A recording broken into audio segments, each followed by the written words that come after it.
So it's the next BCM Replacer video. I've been doing some more bench work, and one of the things I was talking about last time, or what I posted about, was the fact that when the replacer board was getting warm, the video was corrupting, because the serial comms was going out of sync.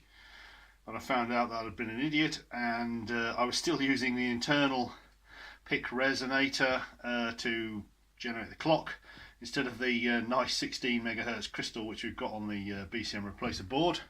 So now that I'm using the correct configuration for the PIC, it's now running at 64 megahertz. So we've had a useful doubling in the PIC speed as well, now that I'm using the right thing. I've been heating and cooling it up with the proverbial hot air gun and freezer spray, and it seems to be stable now. So that's one of the things I've been working on. There's been lots of tweaks going on in the software. I've actually now been starting to compare the state of charge in the car on the dual setup against the state of charge that the BCM Replacer thinks. So comparing the OEM versus the replacer and seeing how well they keep in sync when I set them both at 75% and then do a bit of driving around.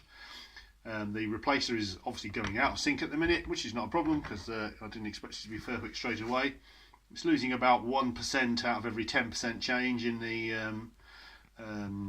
OEM state of charge. So if the OEM goes from say 70 to 60%, then the BCM Replacer might only go from 70 to 61%. So it's lagging a bit behind, just slightly, so obviously just need to tweak the calculations there to get that in line. So I'm going to, first of all, I'm going to try and get them so that they, after a long period of driving, say several hours, and I've got a journey to do on Saturday of 200 miles, see how well they can stay in sync. Once I've got them in sync, then we know that the state of charge calculation is pretty much correct.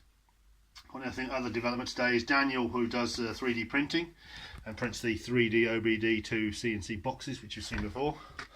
I've printed a nice little box for the keypad, which comes with the keypad you buy for a couple of quid, and it has a little printed circuit board that we attach to it. So it's just got a simple small USB port there and a simple screw back. Nice little 3D printed jobby. So this just plugs in, obviously, and away you go. Very nice. So well done, Daniel. Thanks for that. I can just sit there.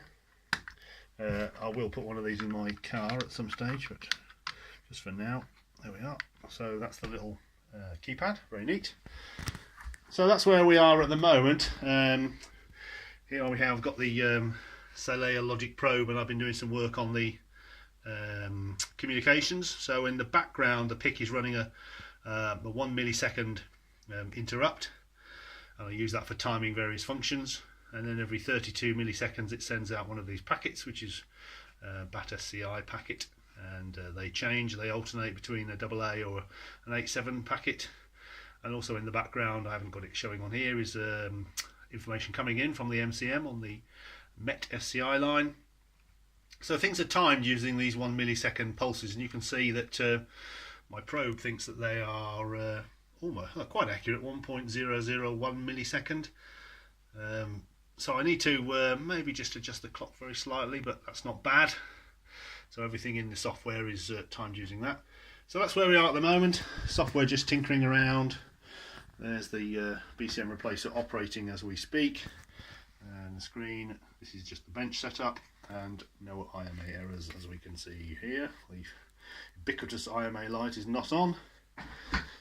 And now, because I've got such a lot of functions on the keypad, I've had to write myself a little list of what does what. So you can see here I've got things like set state of charge 75%, set state of charge to 40%, and I can do that very quickly by pressing the keys. And I can also then set the OEM state of charge using the obdiic&c and C, so I can set them off at the same state of charge and then see how they stay together.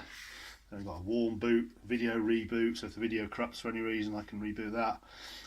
Test menus, cold boot. So yeah, lots of stuff going on, lots of functions being added, lots of test things being added. I'm now outputting some pulses on various spare outputs so that I can time various functions and see where the code is is using time and see where I can make some improvements.